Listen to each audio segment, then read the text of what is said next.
This is VOA Africa.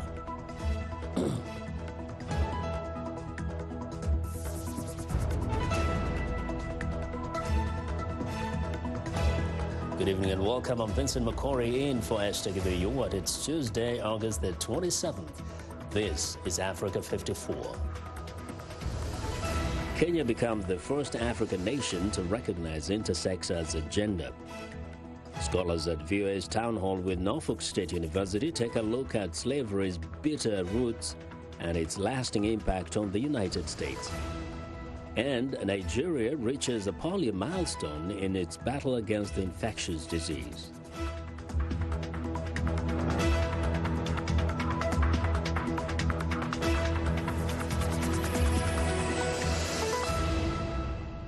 Well, tonight we begin in Kenya, where the country is the first nation in Africa to recognize people who identify their gender as intersex. As Mohammed Yusuf reports from Nairobi, this third category will be listed along with male and female on the country's census forms. 34-year-old Kwamboka Kibagendi identifies himself as an intersex person. Kibagendi was brought up as a female. Growing up, he associated himself with men. Despite accepting his gender, he wears unisex clothes he does not dare wear in his own neighborhood. Starting Saturday night, the government will devote a full week to counting the population. Kibagendi has voiced excitement about this year's population count. When I heard that people of intersex will be included in this year's census, I was so delighted.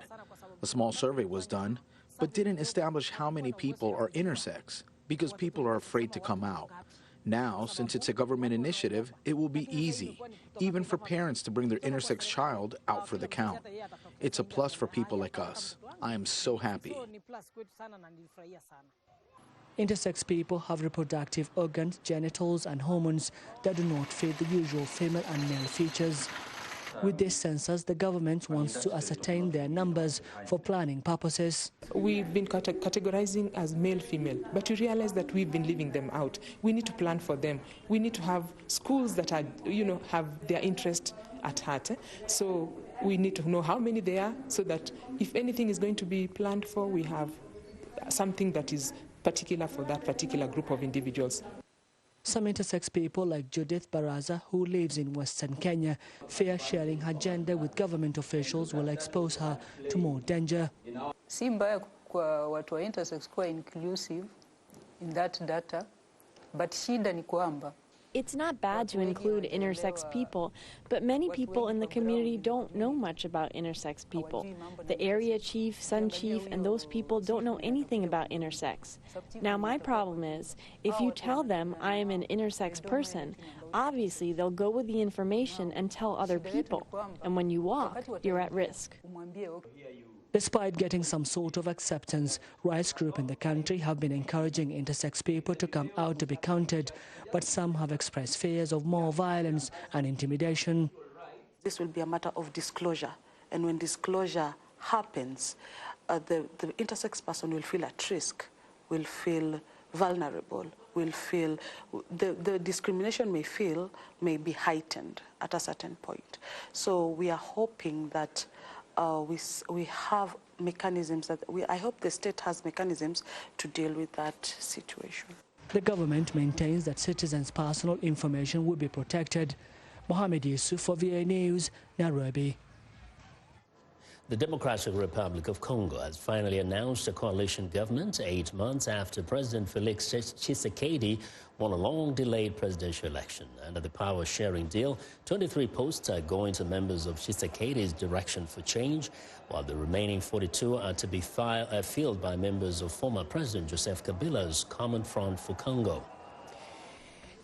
Now, for more reaction on the new cabinet in Congo, journalist Anastasia Tudiech joins me by phone from Kinshasa. Good evening, Anastasia. Good evening, Vincent. So first, it's been a long time coming. What has been the reaction in Kinshasa? Well, generally speaking, Vincent, one word can sum up people's feeling here. It's relief. 7 months is quite a long time to wait. Now, some names raise eyebrows and outrage as for Thomas Luaka, the newly appointed Minister of Higher Education and Universities, as his performances as Infrastructure Minister were judged by some not quite satisfying. Yesterday, for instance, students from Inkin, the oldest Kinshasa University, organized a march to protest his nomination. And once Congolese people expressed relief, some expressed concerns about the size of the government. 66 members, the biggest government has ever been in DRC, meaning this amount of people means cabinet members that's expensive. It is said that it will amount $737 million. Okay. Now, so a fairly bloated cabinet, but also there's the other thing, the fact that 60% of the cabinet is from members of Joseph Kabila, who's the former president, and the current president has only like 23 people. How are people reacting to that? What are they saying? Well, actually the fact is this comes as a result of the legislative elections. Ancient President Joseph Kabila's platform candidates took more than 300 out of 500 seats in the National Assembly, earning the platform the parliamentary majority. So people actually know that here because Congolese people follow politics very closely. So they are not surprised. What they want to see is the coalition going to work, and are Congolese people's lives going to change? Is it going to work or not? Is it going to be a balancing of the powers? Because the prime minister must also countersign presidential orders appointing or dismissing judges. So time will tell. Well, indeed, time will tell. We will be monitoring that. Anastasia, thank you very much. That's journalist Anastasia Tudesho reporting for VOA from Kinshasa. Now, in August of 1619, several Africans were brought to Virginia in bondage, beginning more than 200 years of slavery in the United States. 400 years later, scholars at VOA's town hall with Norfolk State University take a look at slavery's bitter roots and its lasting impact on America. VOA's Jesusame Oni has our report. Scholars, state officials, and students in Virginia took part in a town hall commemorating the 400th anniversary of the arrival of the first African slaves in what would become the United States. Panelists at the event, sponsored by VOA and Norfolk State University, reflected on the dark moments in American history. It's not just African people came to America, they were forcibly brought against their will, and they resisted every step and every moment of every day. And for the 246 years of slavery that followed, civil rights activists say there should be some form of payment to the descendants of enslaved Africans. And when we talk about slavery, we can't talk about it just as an evil. That's one thing, but we also have to talk about it as theft, the theft of people's labor. Reparations doesn't just mean give somebody money. Reparations has to do with an overhaul to right a wrong. So we talk about equality, but we don't talk about equity. But slavery's bitter roots run deeper than just economically. The years that followed have led to a complex relationship between some African Americans and Africans born outside the states. For many Africans or Afro-Caribbeans coming to the United States, they may not be fully aware of this history of Jim Crow, et cetera, and how we have come to this point. Likewise, African Americans are not always very familiar with Africans. We don't know languages or customs. And if you're coming into this country without having a sense of how this house was built, we built it. And so I think a lot of African Americans are looking at people from the Caribbean and from Africa and saying, do you not understand the price we paid for you to come into this country as you have and take advantage of what's here? Many in the audience wanted to know what can be done amid what they see as persistent racial tensions in today's society. We need to learn how to create legacies for our communities. In my lifetime, racism has never disappeared, so we need to work on building our communities, and you start financially. Cassandra Newby Alexander, Dean of the Liberal Arts College at Norfolk State University, adds that it's important to place a demand on future leaders. Their responsibility is to their broader community, that they must leave that door open and ensure that other people follow them who look like them, so that they're no longer at a boardroom and they're the only African Americans in that room. They have to make sure that that room is not just one or two, but at least half, that they are representing many different voices in the community. Dean Newby Alexander adds, education is the key to changing communities and creating better legacies. Jesus Samelni, VOA News, Virginia. Well, the United Nations says record global greenhouse gas emissions are putting the world on a path toward an acceptable warming, with serious implications for development prospects in Africa. Sub-Saharan Africa has experienced more frequent and more intense climate extremes over the past decades, and temperature increases in the region are projected to be higher than the global average. Now, temperature increase. To discuss the UN efforts to mitigate the impacts of climate change, I'm joined by VOA United Nations correspondent Margaret Bashir. Margaret, welcome to the studio finally. It's exciting to be here with you. Happy to have you. Now, with all these concerns about the future, especially in Africa, what's the UN doing, or at least planning to do, to help African countries deal with this issue? Right, so it's a real climate emergency. That's what the Secretary General of the United Nations is saying. And it's something that the whole world needs to work together to handle. Africa is one of the smallest contributors to climate change, but it's the one suffering the most in a lot of ways from it. As you mentioned, we're seeing more extreme weather events like the cyclones we had in southern Africa. We're seeing more drought like in Somalia, floods.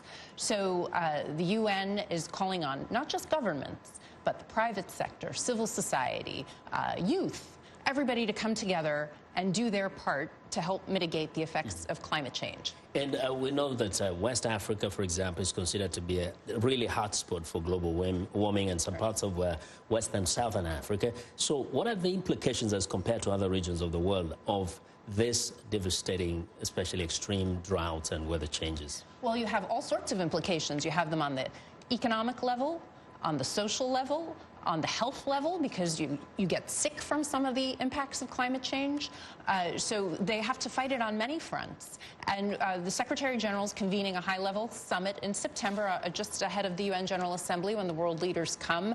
And what they are trying to do is really get active commitments to implement the Paris Climate Accord from 2015, because it's not being implemented fast enough. So basically, the developing countries, particularly in Africa, need more financial assistance to meet the challenges of climate change head-on. But it can also be an opportunity, and that's one of the things they're trying to sell it as, that this is an opportunity to employ youth, to build better, to build greener. So it can be a challenge, but it can be a great opportunity. What possible implications has the current U.S. administration's stance on climate change and the Paris Compact had on Africa, or could have on Africa? Sure. So a lot has been said about the U.S. planning to withdraw from the Climate Accord. The Secretary General sees it this way. He says it's more about what everybody is doing to fight climate change. It's not about any one country anymore. So let's put the focus on getting the youth mobilized. Let's put the focus on private sector. Let's put the focus on cities. All across the United States, we have cities and corporations and youth movements to do things to improve climate and to have less effects on climate change. In New York City, where I live, lots of bicycles now on the street. You see lots of bicycles. Well, that's a lot less pollution affecting the carbon in the atmosphere. So everybody can do their part. However small. Exactly, and it's all the small parts that add up. Really can. Margaret, as always, excellent reporting. Thank you very much. Love to see you, Vincent. Nice to be with you in studio for a change. Finally. Well, that's our thanks to VOA UN correspondent Margaret Bashir. Now, we're excited to hear what you think about Africa 54. Join the discussion on Facebook. The address is Africa 54. We are also streaming a broadcast live on Facebook, so please watch and share our show with your friends. Also, check out our headlines 24/7 on voaafrica.com. Still to come, is the continent on the path of being polio-free? We'll explain.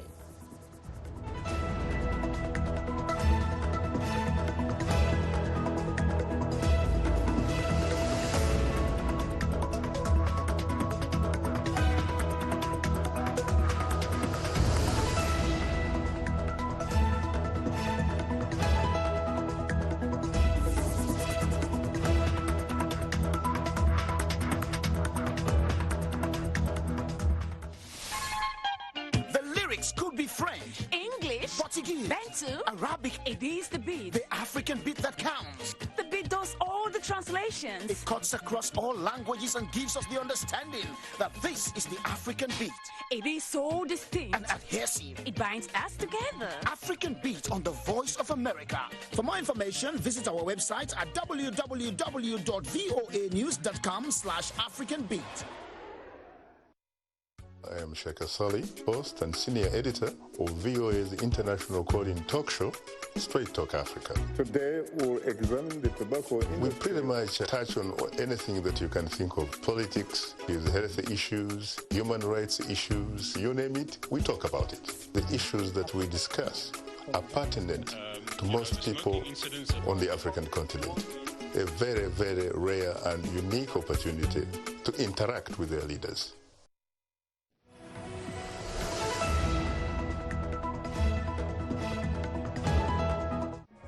I'm Clara Frank, and here's what's trending. Mozambique's latest cinematic offering, Redemption, is set in the heart of Maputo, the country's capital, and tells a story of a young ex-convict, Bruno Pereira. He's struggling with the dilemma of finding out that his mother left him with a $30,000 debt that he either has to pay or face losing his home. Analysts say that if properly resourced, Mozambique's filmmakers could prosper from catering to Africa's considerable Portuguese-speaking market, which is estimated at well over 250 million viewers. Next up, thousands flooded Ghana's Port City neighborhood of Jamestown to see what the country's artists had to offer this year at the 9th edition of the Chale Wote Festival. The streets were transformed into a gallery of sorts as everyone from painters, graffiti artists, designers, and performing artists display their work. Chale Wote, which means man, let's go, in the local Ga language, was first held in 2011 and has been credited with building a reputation for Accra as a cultural hub in West Africa. And finally, 7 eggs from the world's last 2 remaining northern white rhinos have been successfully fertilized artificially, reviving hopes of saving the endangered animals. The world's last male northern white rhino, a 45-year-old named Sudan, died last year in Kenya, leaving only the 2 surviving female members of the species. The team of scientists is led by the Leibniz Institute for Zoo and Wildlife Research in Berlin. The eggs will now be transferred to surrogate southern white rhinos, who, it's hoped, will produce healthy northern white rhino calves. And that's what's trending today.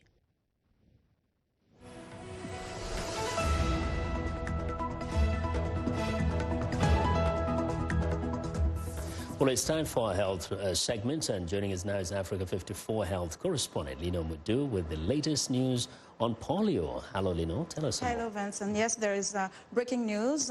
In Ghana, the country has declared a public health emergency of national concern following the country's latest polio outbreak. The latest case was recorded from a 2-year-old girl in Shereponi in the northern region.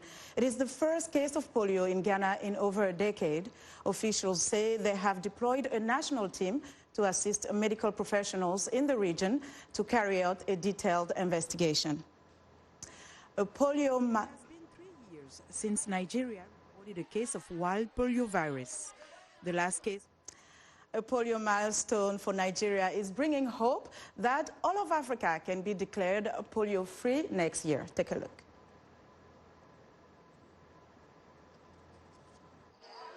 It has been 3 years since Nigeria recorded a case of wild poliovirus. The last case was found in a child in Borno State in August 2016. This press conference is to mark this significant milestone while ensuring that we do not lose sight of the huge amount of work that is left for us to do before we are certified polio-free by relevant global organizations. Health officials say the 3-year milestone sets in motion a continent-wide process to ensure that all 47 countries of the World Health Organization's African region have eradicated the virus. Nigeria's progress in fighting the crippling viral disease could result in the entire continent being declared polio-free early next year. However, a UNICEF official says there are still hurdles to clear. We must remember that the battle is not over yet. We have to maintain our efforts and intensify them to make sure the historic gains are sustained and that polio-free certification is obtained for Nigeria in due time next year. Polio is a viral infection that attacks the nervous system and can cause irreversible paralysis within hours. Children under 5 are the most vulnerable, but people can be fully protected with preventative vaccines. Wild polio remains endemic in Afghanistan and Pakistan, but case numbers worldwide have been largely reduced. Observers say the reduction is due to intense national and regional immunization for babies and children. Joining me now live via Skype from Abuja, Nigeria for more on polio is Dr. Samuel Usman, Secretariat Director for the Core Group Polio Project, CGPP, Nigeria. Dr. Usman, welcome to the show. Thank you very much. So what is your reaction to Nigeria's achievement in reaching 3 years without polio? And really, what did it take? My reaction to Nigeria coming this far and achieving 3 years serious milestone in having wild polio-free status is that we have achieved something great. It has taken a lot of effort of government and partners at the National Polio Emergency Operations Center, of which CGPP is one of them. And it has taken a lot of sacrifice, even leading to some persons losing their lives. So in all, I would say that the work we have done has yielded positive results. Okay, and what needs to be done to ensure that this positive outcome is sustained? To ensure that we remain wild polio virus free, we need our government to continue to provide resources. As you may be aware, the Global Polio Eradication Initiative states that countries must begin to ramp down because the funding for polio is beginning to tap out. So our country in Nigeria will need to increase funding and ensure that the program continues to receive funding. Importantly, the routine immunization program will need to also step up. Because if you remember, in India, that achieved the polio eradication status a few years ago, they had to sustain routine immunization. Because if the population immunity remains low, there's a risk that polio virus can come back and lead to acute pleural paralysis in children. Okay. So the critical thing that needs to be done is to ensure that the routine immunization coverage increases. And like you know, one of the major pillars of polio eradication is to ensure that there is strong routine immunization.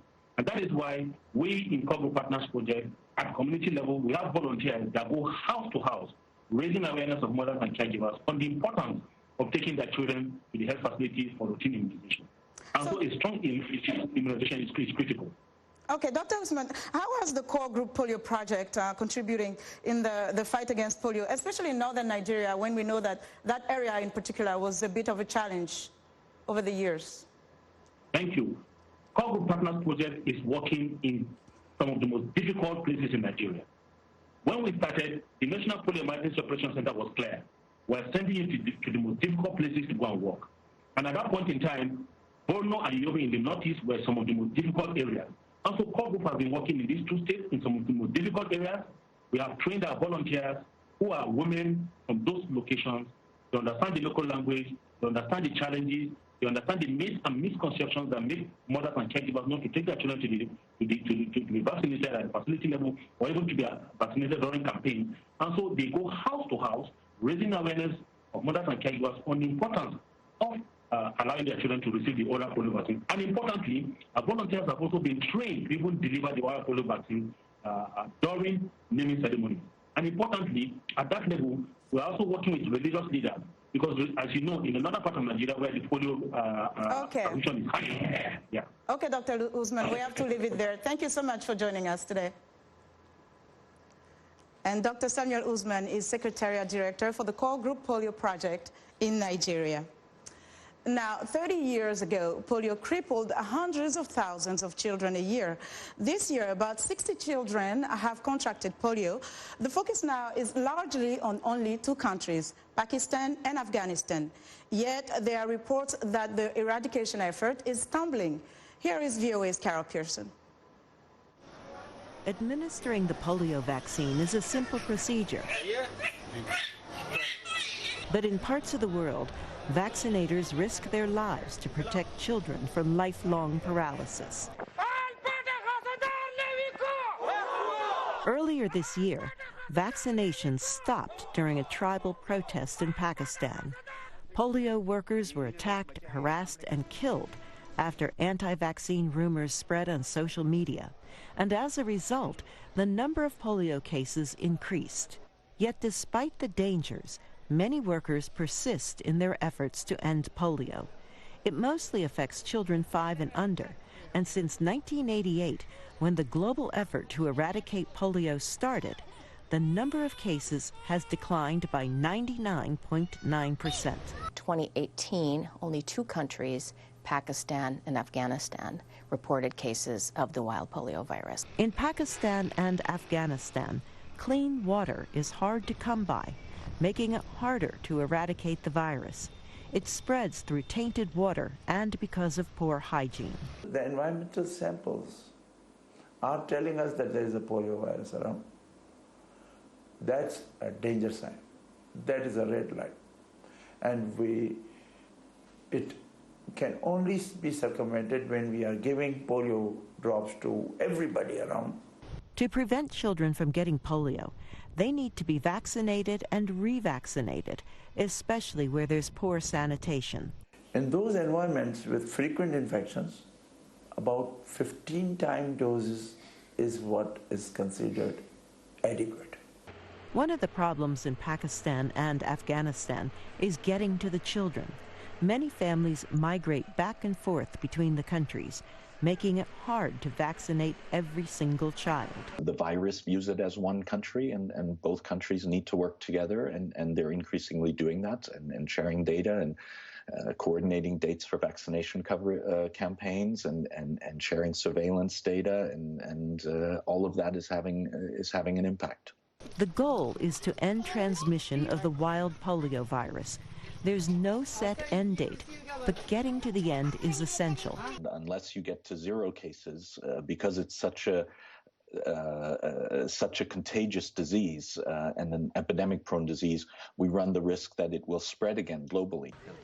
Success is by no means assured, but the Global Polio Eradication Initiative intends to continue its campaign until no child ever again gets polio. Carol Pearson, VOA News, Washington. To you, Vincent. Well, and that's our show. Thanks a lot, Lino. Have a good night. From